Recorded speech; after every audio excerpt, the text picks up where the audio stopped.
Welcome back to the channel. We are back with another HE keyboard review. Today I have with me the Slice 65 HE from Keycaps.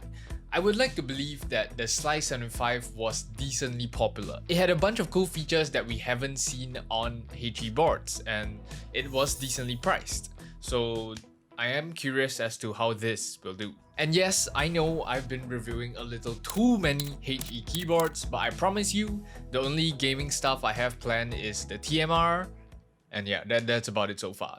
This should be the last one, so bear with me. Anyway, let's get started with the Slice 68 HE. It has this cool metallic silver box with some crazy designs all over the box. Now, as for what's included, we have pretty standard stuff.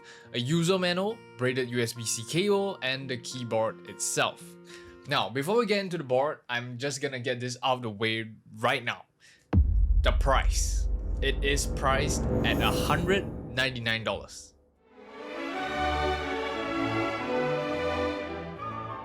That was my reaction to it when I first saw the price. Although I am really grateful that Wuche Studio sends me boards to review, but $199, how do I put this? $199 is honestly a pretty steep price for the current market at least. We have seen all around the sweet spot of $100 to $150 in terms of HE boards. So I'm just gonna get started on what I think is the coolest thing about the Slice 68 HE. It's the case design. Something's up with me today, hopefully. It has the Evangelion inspired theme casing. Evangelion, I didn't watch the show, but I just know what it is, so if I pronounced it wrong, please don't blame me. The anime inspired theme case is fully made from aluminum. It has this anodized finish that comes out actually really nice, especially on the bottom housing. It has this purple finish and it comes out really bright.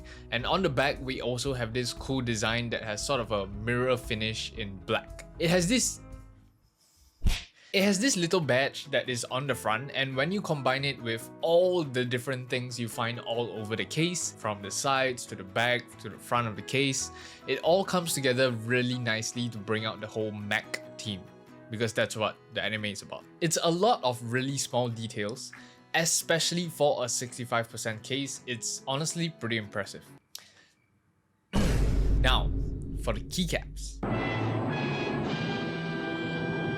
It's not for me. Maybe some of you might like it. Clearly you can see I already changed out the keycaps, but it's a little too much going on everywhere on the modifiers, on the alphas. Yeah. But the switches on the other hand, these honestly might be one of the best HE switches I've tried in a very long time. These are the flux switches. It's 35 grams of actuation force and bottoms out at 50 grams. And why I mentioned them being good, it feels really smooth, like incredibly smooth. It has an octagon stem and a bunch of different upgrades to the rail system in the switch, which makes the whole switch have really minimum tolerance. Additionally, something cool about them is that they actually have a clack option and a deep clack version, and they both sound really good. So here's how they sound.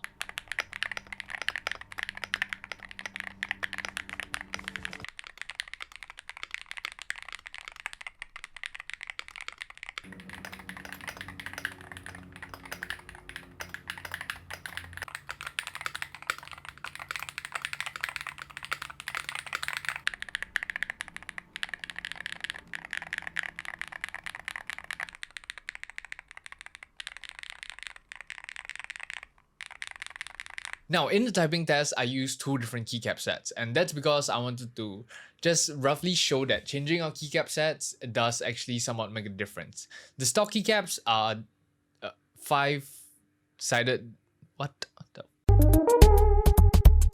The stock keycap set was PBT die sub, and I'm using double shot ABS from GMK, and that usually comes out cleaner when you're looking for something clackier. And usually after the typing test, this is the part of the video where I usually go, let's check out what's inside and see what it's included, what it comes with, you know?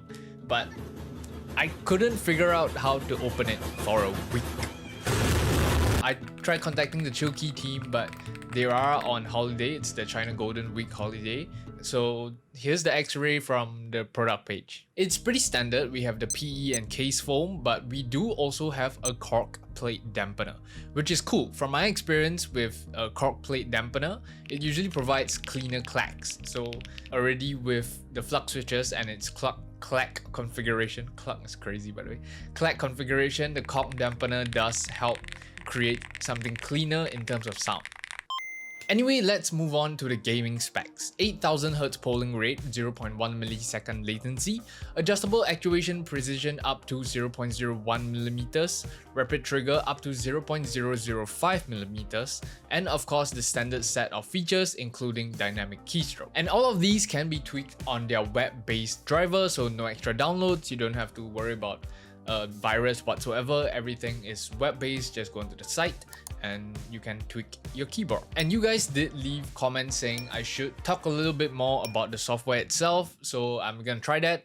Give me tips along the way, comment down below about what I should emphasize on. Personally, I think the web software is decent. I think it's nothing too crazy, it's not bad either. We have different profiles that we can customize. The first setting that pops up is the lighting, be it the main lighting or the ambient lighting. And then we have the performance tab. Basically, it's for our custom actuation and rapid trigger. You can clearly see the precision that they are talking about, 0.05 millimeters, which is crazy. We have our polling rate, which is also adjusted in this tab, and we can also configure if we are using other switches for this board. Next up, we have our remap tab. It basically allows you to map out whatever kind of functions you would want. And aside from that, you can also change from Mac to Windows whatsoever based on whatever operating system you're using. It's also in this tab. And last but not least, we have the advanced functions. It's the SOCD, it's basically the macros. You can record your macros, your different you get the idea. As for troubles that I actually ran into when using the software, only one: translation. It would randomly change to Chinese, but because I am a Singaporean and my second language is Chinese, I can understand it, but I feel like if I didn't know Chinese and it randomly swapped over to Chinese, I would be pretty annoyed. So hopefully they fix that soon. Now that we have the software out of the way, we have gone through what the board has to offer in terms of a custom keyboard perspective, it's time for the gaming experience. And what better game to test it on than JK. Valorant is ass. CS2 is the GOAT. Here are the clips. Oh Jesus, nice shot. That's skull. No. Nice one. Come on.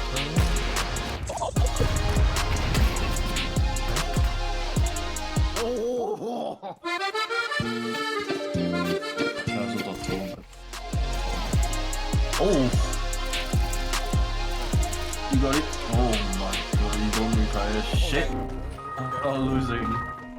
Overall thoughts. The best part about the Slice 65HE, two things: the switches and the case. I am planning to change out the switches and putting it into my wooding. The Jade Pros and the TIs, they are a little, I would say, heavier, or they feel a little heavier, but with the flux switches, it's 35 grams and it's really stable and really smooth, which is so good for me. It's so good. But yeah, flux switches, you can try it out on your Wu-Tang, they sell it separately on the site. Now, as for the keyboard as a whole, I think it's alright. If you really like this design, the Evangelion anime inspired design, then maybe this keyboard is for you. But it's definitely not for me. I've never watched the anime, and yeah, that's about it. So with a price tag of $199, let me know in the comments down below what you guys think about the Slice 65. Especially from those of you who own a Slice 75, let me know your thoughts and your opinion on this board. Aside from that, subscribe if you enjoy my content, like this video if you enjoyed this video, and I'll see you guys in the next one. Bye!